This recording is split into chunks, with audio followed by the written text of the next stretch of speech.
La mayoría de las personas hoy en día no durarían un día cazando su propia comida, pero los Inuit tenían que atrapar ballenas enormes sin equipo moderno, sin atajos y sin margen de error, solo habilidad pura, paciencia y mucho coraje. Su primer desafío fue cómo rastrear ballenas sin herramientas modernas en el brutal desierto ártico, donde las temperaturas caían a 60 grados bajo cero Fahrenheit. Los cazadores Inuit se enfrentaron a un desafío imposible: encontrar ballenas enormes sin tecnología moderna. Ninguna pantalla de radar mostraba dónde nadaban las ballenas debajo del hielo. Ningún satélite daba coordenadas. Ningún motor impulsaba su caza. Solo la habilidad humana contra el entorno más hostil de la Tierra. El hielo marino se convirtió en su mapa. Los cazadores podían detectar patrones casi invisibles en la superficie helada: pequeñas grietas, ligeros cambios de color o diferentes texturas que revelaban dónde podían subir las ballenas a respirar. Un cazador hábil colocaba su oído contra el hielo y escuchaba atentamente. El suave burbujeo del agua debajo podía ser la única pista de que una enorme ballena boreal se acercaba, como un juego de Marco Polo de alto riesgo, donde el perdedor no solo se moja, sino que también se congela. El hielo habla a quienes saben escuchar, dice un viejo dicho Inuit. Cada chasquido, crujido y gemido significaba algo importante. Una suposición incorrecta podía enviar a los cazadores kilómetros en la dirección equivocada, o sobre hielo delgado donde un solo paso significaba caer en aguas heladas. Las ballenas, incluso con su enorme tamaño, siguen caminos regulares a través del océano. Las familias transmiten el conocimiento sobre estas autopistas submarinas a través de historias y canciones, en lugar de mapas escritos. Los cazadores ancianos recordaban exactamente dónde ocurrieron cacerías exitosas muchos años antes. Estos tipos tenían el sistema de posicionamiento global mental más impresionante del mundo, sin necesidad de recalcular la ruta cuando has memorizado el océano por 1.600 kilómetros en cada dirección. La casa necesitaba un trabajo en equipo que parecía casi mágico. Las familias trabajaban juntas, a veces separadas por kilómetros a lo largo de posibles rutas de ballenas. Sin teléfonos, utilizaban señales manuales, marcadores de nieve y, a veces, señales de humo que podían verse a través de grandes distancias en tormentas de nieve cegadoras. Confiaban en los asombrosos sentidos de sus perros de trineo. La temperatura en sí misma les ayudaba a rastrear ballenas. Creaba puntos ligeramente más cálidos en el hielo marino, donde subían repetidamente a respirar. En los días más fríos, estos orificios de respiración dejaban escapar pequeñas nubes de vapor visibles solo para los expertos que sabían qué buscar. La versión de la madre naturaleza del usted está aquí. Si entrecierras los ojos con fuerza, las corrientes oceánicas también cuentan historias. Los cazadores aprendieron a notar pequeños cambios en el movimiento del agua debajo del hielo. Sabían que a las ballenas les gustaban ciertas áreas submarinas, canales profundos, bordes de plataformas de hielo o valles donde se acumulaba comida. Al hacer orificios de prueba y sentir la dirección de las corrientes con sus manos, podían adivinar dónde aparecerían las ballenas horas antes de que llegaran. Lo más impresionante era cómo rastreaban por sonido. El agua transmite muy bien los ruidos y movimientos de las ballenas. Utilizando simples tubos huecos colocados contra el hielo, los cazadores básicamente inventaron sus propios micrófonos submarinos. El sonido constante del enorme movimiento de la cola de una ballena podía viajar por kilómetros bajo el agua. Los cazadores podían distinguir diferentes tipos de ballenas solo por los sonidos únicos que hacían mientras nadaban. Era como tener asientos de primera fila para el concierto de la naturaleza, excepto que las entradas cuestan mucho más, a veces tus dedos de manos y pies con congelación. Todo este conocimiento tomó toda una vida para aprender. Los jóvenes cazadores comenzaron a adquirir estas habilidades casi desde el nacimiento, acompañando a los cazadores mayores tan pronto como pudieron caminar. Para cuando dirigieron su primera cacería, habían pasado miles de horas observando y practicando las habilidades de rastreo que ayudaron a las familias inuit a encontrar ballenas. También les ayudaron a mantenerse seguros en el hielo peligroso. Pero una vez que encontraron a su enorme presa, se enfrentaron a un desafío aún mayor. Encontrar una ballena era solo la mitad de la batalla. Acercarse lo suficiente para atacar requería paciencia, sigilo y sincronización perfecta. Una ballena asustada podía desaparecer debajo del hielo durante 40 minutos o más, y cuando salía a la superficie podía estar a kilómetros de distancia. Los cazadores inuit construyeron kayaks diseñados para un movimiento silencioso. Cada kayak estaba hecho con pieles de foca estiradas sobre madera a la deriva o armazones de hueso de ballena. El fondo liso se deslizaba por el agua casi silenciosamente. Estos kayaks eran los ninjas del Ártico, totalmente silenciosos hasta que era demasiado tarde para que la ballena reaccionara. Los cazadores vestían abrigos blancos hechos de piel de oso polar o piel de foca limpia para mezclarse con el hielo y la nieve. Algunos incluso cubrían sus rostros con pintura blanca, hecha de conchas trituradas y grasa animal. Desde el punto de vista de una ballena, mirando hacia arriba a través del agua, estos cazadores se volvieron casi invisibles contra el cielo brillante. Moverse lentamente era clave. Un chapoteo o un movimiento rápido podía advertir a las ballenas del peligro desde cientos de metros de distancia. Los cazadores practicaban permanecer perfectamente quietos durante horas. Incluso en un frío terrible, esperando el momento adecuado, el tiempo lo era todo. Las ballenas seguían patrones de respiración regulares, especialmente al comer. El mejor momento para acercarse era durante la última respiración, antes de una inmersión profunda, cuando la ballena estaba ocupada llenando sus pulmones en lugar de buscar amenazas. Imagina tratar de acercarte sigilosamente a alguien mientras respira profundamente, excepto que alguien pesa tanto como 20 autobuses escolares. El clima tenía que ser el adecuado. A los cazadores les gustaba el agua ligeramente agitada, lo que ocultaba pequeños sonidos. La dirección del viento también era importante. Acercarse desde la dirección del viento impedía que las ballenas olieran el olor humano. Una brisa equivocada podía desperdiciar horas de cuidadosa preparación. Ocultar el olor humano se volvió importante. Algunos cazadores se frotaban sus cuerpos y herramientas con aceite de ballena guardado de cacerías anteriores. Otros masticaban ciertas plantas árticas que, al escupirlas en el agua, causaban sensaciones que las ballenas curiosas encontraban interesantes en lugar de aterradoras. Mantenerse en silencio alcanzó niveles extremos durante el acercamiento final. Los cazadores solo usaban señales manuales y contacto visual. Envolvían los mangos de sus remos en piel de foca suave para silenciar el sonido de la madera contra el borde del kayak. Incluso controlaban su respiración, soplando lentamente bajo el agua cuando estaban muy cerca. La planificación del equipo tenía que ser perfecta. Diferentes cazadores tenían diferentes trabajos. Algunos esperaban cerca de las rutas de escape, mientras que otros hacían el acercamiento principal en aguas abiertas. Hacían círculos amplios alrededor de las ballenas que se alimentaban. Reduciendo lentamente el círculo, cerca de los bordes del hielo usaban el hielo sólido como una pared para guiar a la ballena hacia los cazadores que esperaban. Los cazadores aprendieron a leer las señales de las ballenas.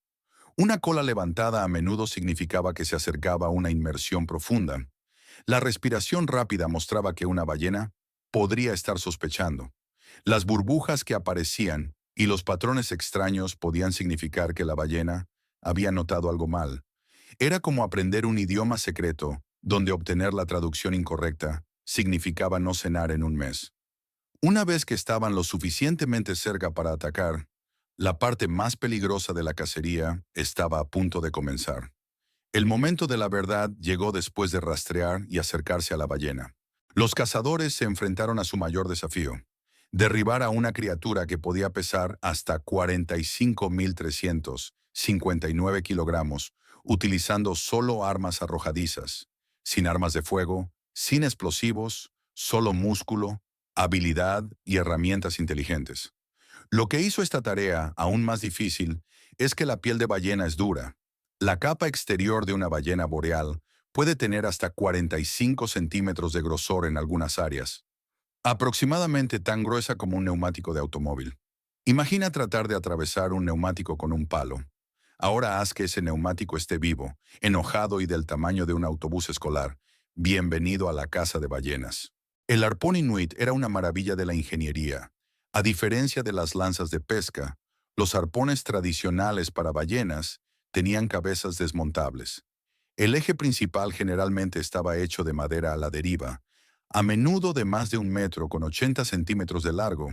En el extremo se encontraba una cabeza de palanca hecha de marfil o hueso. Esta cabeza estaba diseñada para entrar en la ballena y luego girar lateralmente debajo de la piel, lo que hacía casi imposible sacarla.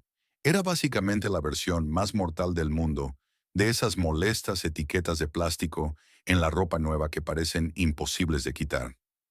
Unido a cada cabeza de arpón había una línea hecha de piel de foca o morsa. Estas no eran solo cuerdas, eran obras maestras que tardaron meses en crearse. Primero la piel se cortaba en espiral continua, luego se estiraba, se secaba y se masticaba cuidadosamente para que fuera suave y flexible. La línea de acabado podía extenderse a más de 15 metros y era lo suficientemente fuerte como para resistir el tirón de una ballena enojada. La técnica de lanzamiento requería una fuerza y precisión increíbles. El cazador tenía exactamente una oportunidad para hacerlo bien. El objetivo ideal era el área justo detrás del espiráculo, donde los órganos vitales estaban más cerca de la superficie. Fallar este punto podría significar una ballena herida que escapó, o peor aún, un animal furioso que se volvió para atacar. Conectado a la línea del arpón había varias bolsas flotantes de piel de foca, llamadas abac. Estas servían como boyas de arrastre, lo que dificultaba que la ballena se sumergiera profundamente después de ser golpeada. Algunos grupos de caza usaban hasta 12 de estas boyas, agregando gradualmente más para cansar a la ballena. Después del primer golpe, la caza entró en su fase más peligrosa. Una ballena herida podía nadar durante kilómetros arrastrando botes detrás de ella.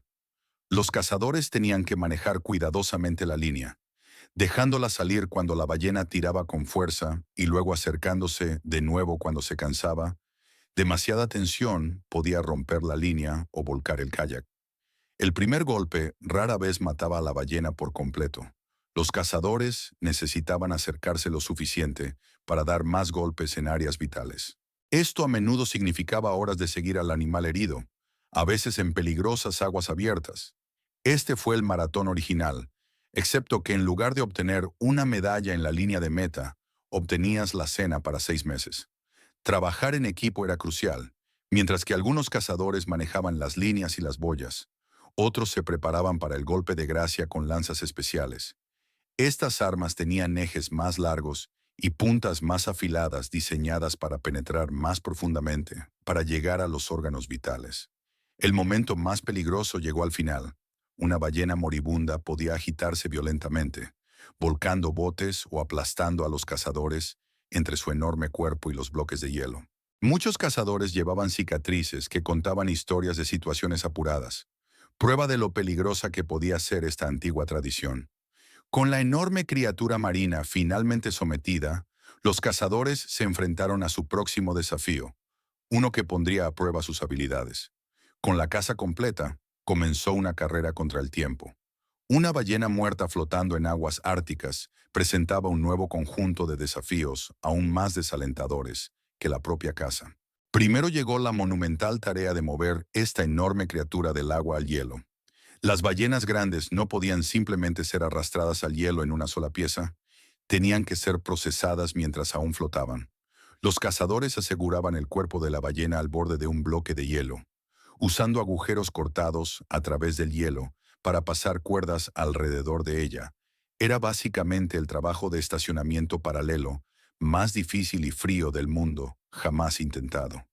La velocidad importaba. En temperaturas que podían caer a 60 grados bajo cero Fahrenheit, un cadáver de ballena comenzaría a congelarse por completo en cuestión de horas. Los cazadores usaban cuchillos curvos especiales, llamados ulus, para cortar las gruesas capas de grasa y carne. Estas hojas en forma de media luna permitían movimientos de corte rápidos y eficientes que preservaban la preciosa energía en el frío brutal. Trabajar por turnos era esencial. Nadie podía soportar cortar en el aire helado durante más de 20 minutos sin arriesgarse a una congelación severa. Los equipos rotaban. Algunos cortaban mientras otros calentaban sus manos. A pesar de estas precauciones, los dedos dañados por la congelación eran comunes entre los cazadores experimentados. Estos tipos habían inventado el sistema "necesito un café" mucho antes que los oficinistas, excepto que su excusa era en realidad "mis dedos se están poniendo negros". El corte siguió patrones precisos transmitidos de generación en generación. Primero se retiraron largas tiras de grasa en secciones de aproximadamente 60 centímetros de ancho.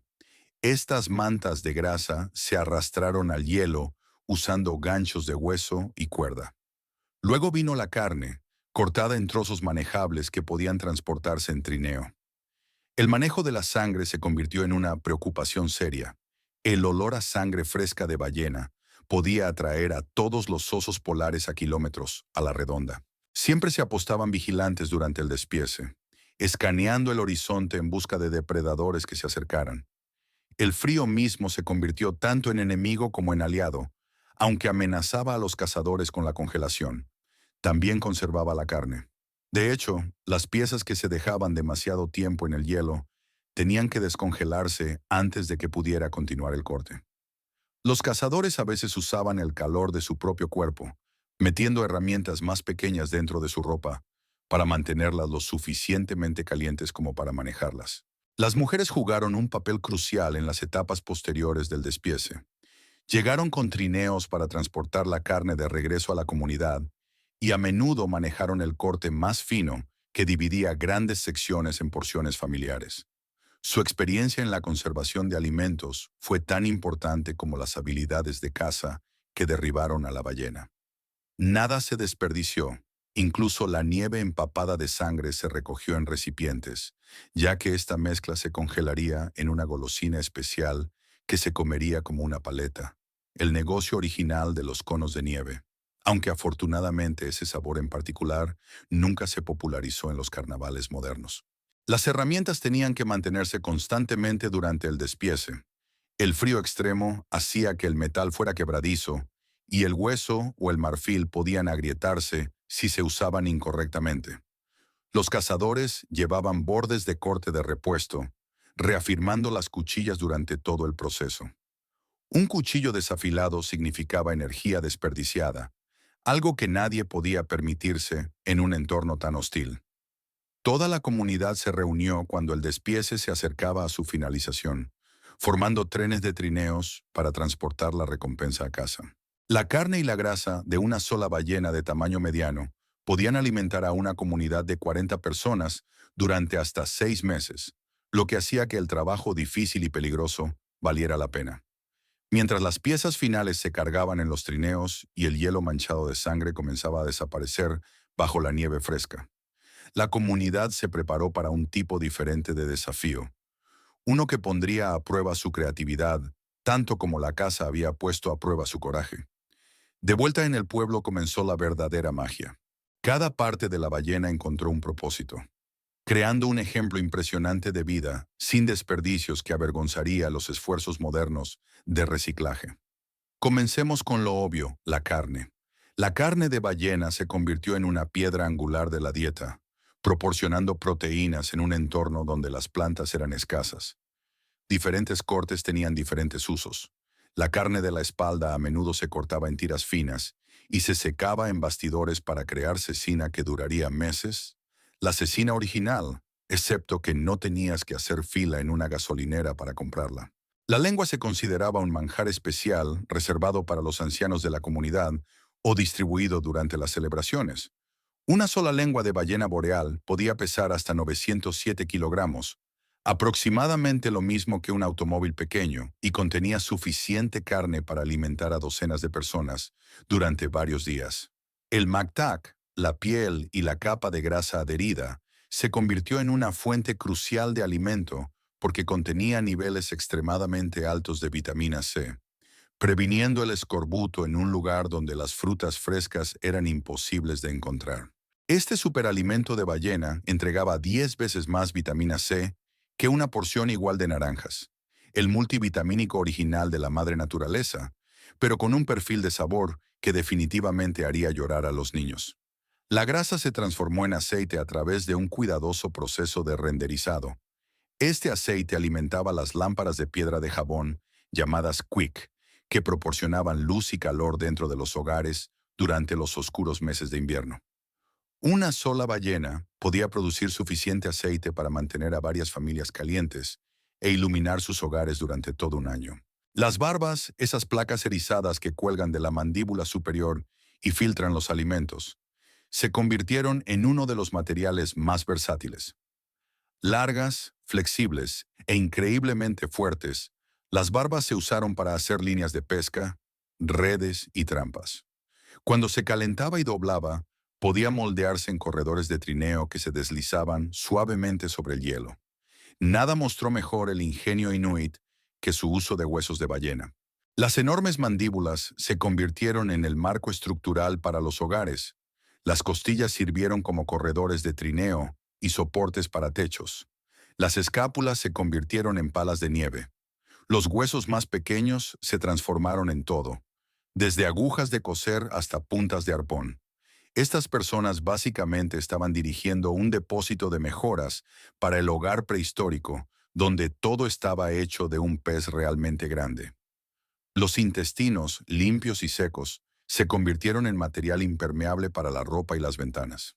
Cuando se estiraba con fuerza y se cosía, el intestino se convertía en vidrio translúcido que permitía que la luz entrara en los hogares mientras mantenía el aire helado fuera. Incluso las partes que podríamos considerar poco apetitosas eran valiosas. El tejido cerebral se convirtió en un tratamiento para preservar y suavizar las pieles. El hígado, lleno de vitaminas A y D, fue especialmente apreciado durante los oscuros meses de invierno, cuando la luz solar y, por lo tanto, la producción natural de vitamina D estaba ausente. Algunos productos de ballena se convirtieron en valiosos artículos de comercio. Las comunidades con cacerías exitosas podían intercambiar materiales de ballena por recursos del interior como madera o ciertos tipos de piedra. Esta red comercial se extendió por cientos de kilómetros, conectando grupos costeros y del interior.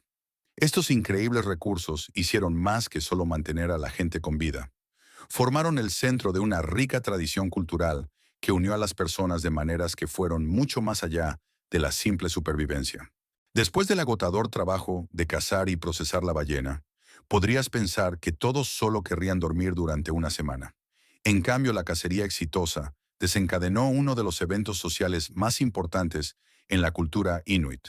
Una celebración que unió a comunidades enteras y fortaleció los lazos que les ayudaron a sobrevivir en el duro entorno ártico. El banquete comenzó casi de inmediato. El equipo de caza recibió porciones especiales primero, particularmente el mactac, o piel de ballena fresca con grasa adherida. Esto no fue solo una recompensa por su peligroso trabajo, sino que también proporcionó un reemplazo de energía instantáneo después de días de esfuerzo físico, la merienda de proteína original después del entrenamiento, aunque probablemente no se vendería bien en los gimnasios modernos. La noticia de una cacería exitosa se extendió rápidamente a las comunidades vecinas. En algunas regiones se enviaron mensajeros a pueblos hasta a 80 kilómetros de distancia, invitándolos a unirse a la celebración. Estos mensajeros llevaban pequeños trozos de mactac como prueba del éxito de la cacería. Una invitación comestible que nadie rechazaría. El primer sistema de confirmación de asistencia donde sí era la única opción, a menos que disfrutaras muriéndote de hambre. La distribución de la carne de ballena siguió estrictas reglas tradicionales. El cazador que realizó el primer golpe exitoso recibió ciertos cortes de premio, incluyendo partes de la aleta. Pero nadie, ni siquiera el cazador más hábil, se quedó con todo para sí mismo. En cambio, la mayor parte de la ballena se dividió entre todos los miembros de la comunidad, de acuerdo con las antiguas costumbres de reparto. Estos sistemas de reparto fueron tan importantes que recibieron nombres especiales como Nick en algunas regiones, que se refería específicamente a la distribución justa de la carne de ballena. Los tambores hechos de estómagos de morsa estirados o piel de foca lideraron la celebración. El ritmo hueco distintivo se podía escuchar en todo el pueblo anunciando a todos que el banquete estaba comenzando. El sistema original de anuncio de fiesta no se necesitan invitaciones de eventos de Facebook. Canciones especiales en honor al espíritu de la ballena llenaron el aire.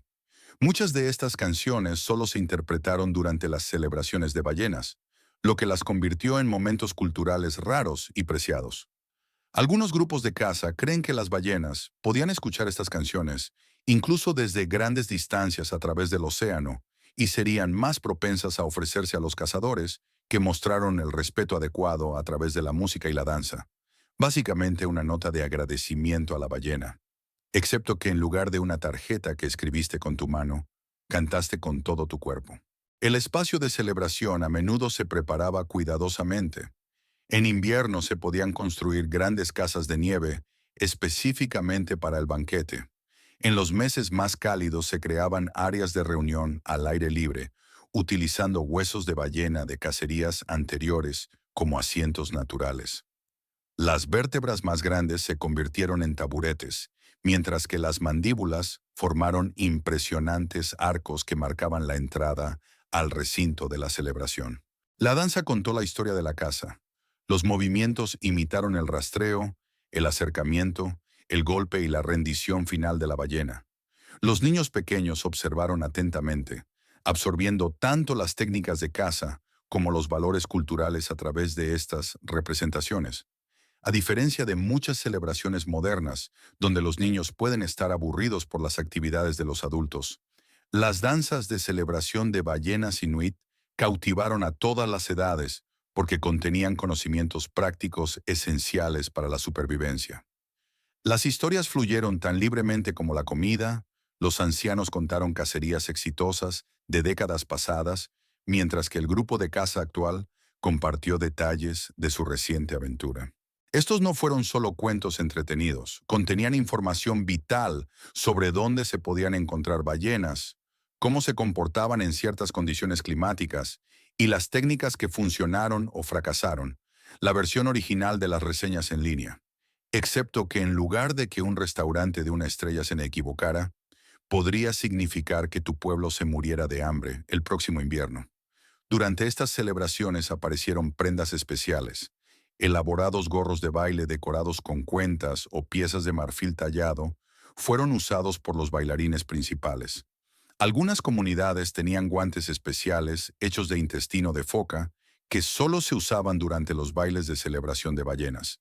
Estos artículos a menudo se transmitieron de generación en generación, acumulando historias y significado espiritual con cada uso. Los juegos pusieron a prueba las habilidades necesarias para la caza. Algunos involucraron pruebas de fuerza como lucha de brazos o levantamiento de pesas usando huesos de ballena.